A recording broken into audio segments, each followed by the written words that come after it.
Go ahead. People ask me what my eyesight's like. I had, of course, in the right eye, I've had very poor vision since I was a kid, but I got the thick glasses. Takes care of it now. And this eye is where I had the retinal detachment. And the surgery was, and I won't go into what that entails, the surgery to correct that, but it was not completely successful.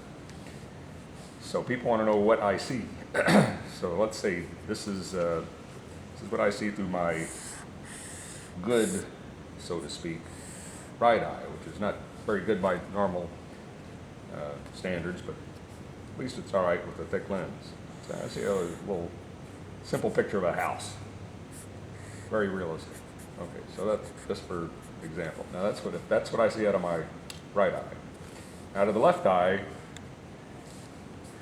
the retina detached at about a 10-degree, or it reattached at about a 10-degree angle.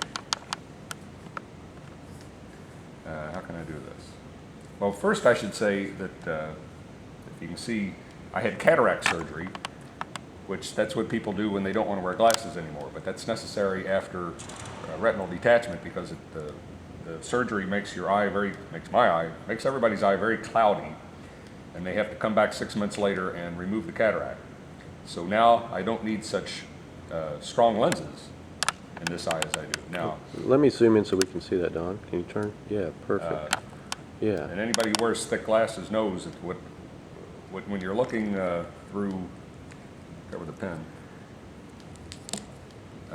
through thick glasses, the image is very much smaller. You don't notice it because everything's relative. Actually, you see more because you have much more peripheral vision than a normal person. But anyway, the image is much reduced, especially when it's this thick. And this is just very light prescription, so the image is pretty much normal size. So anyway, the first thing that happens is the image out of my left eye is about that big. Now, I've done it crooked because it's also tilted at an angle because my retina attached at a crooked angle. And not only that, but it was badly scarred by the retinal detachment or the surgery, one or the other. So what I see out of this eye is like looking through a shower curtain or a shower door. I don't see anything. So you see, there's no way in the world to get those two images to match. So that's what I see normally. But I get used to it. You can get used to just about anything, and of course people have gotten used to much worse things than that. So.